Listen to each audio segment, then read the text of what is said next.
आपण या गोष्टी केल्या आणि त्याच्यानंतर मला वाटतं 1990 ला आपल्या करमाळ्याला अतिशय कमी पाणी मिळत होतं. माता बघितलं तुम्ही साक्षीला, तुम्हाला माहिती त्या काळात पाणी मिळत नव्हतं. मांगी तलावातलं पाणी सिमेंटाची पोतीमध्ये वाळू भरून असा हा आपण टेम्परवारी बंधारा करायचो आणि त्यातनं पाईपलाईननी ह्याच्यात पाणी सोडायचो. सीना नदीत ते पाणी उचलून करमाळ्याला जायचं. वाढीव लोकसंख्या, वाढीव शेत, पाणी पुरत नव्हतं. तोमाशे तुम्ही याला साक्षी.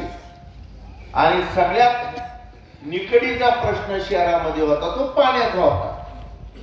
आणि मी तुम्हाला शब्द दिला होता की मी हे पाणी आणणार.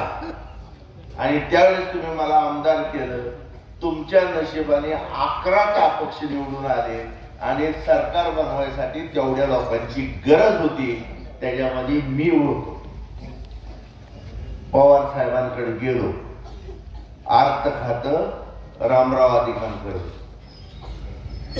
नगरपालिकेचं तुमचं नगर खातं, नगर विकास खातं सुशील कुमार शिंदे साहेबांकडे होतं. आणि मी पहिला प्रश्न मांडला की हा झाला पाहिजे.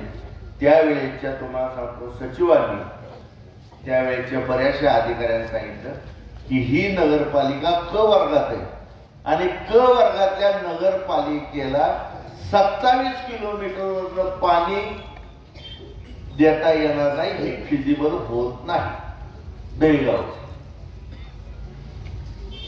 बरेच वाद, कैलासवासी नामदेवराव जगतापांचं आणि रामराव अधिकांचं कधी जमत नव्हतं, विरोध होता.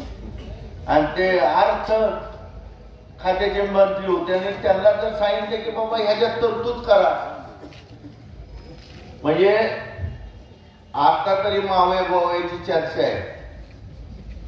त्यावेळेस ती म्हातारा मावा गोवा खात होतो तेव्हा मला माहित झालं ते खातात म्हणून काय.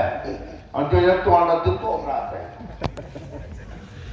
आणि ते सारखा असं मुंडका हलवायचं ना असं असं. एक दिवशी म्हणलं बाबा थोक्या आमच्यावर पण बोल देतो का नाही. शिंदे साहेब होते, सगळे होते. बराच वाद झाला. शेवट 27 किलोमीटर तुम्ही तो इतिहास काढा बघा. पवार साहेबांनी ती पाणी पुरवठा योजना खासबाब म्हणून तुम्हाला सांगतो मंजूर केली आणि 28 कोटी रुपये त्यावेळेस करमाळा शहरासाठी आपल्याला मिळाले. आणि आमच्या माता भगिनींना कालपर्यंत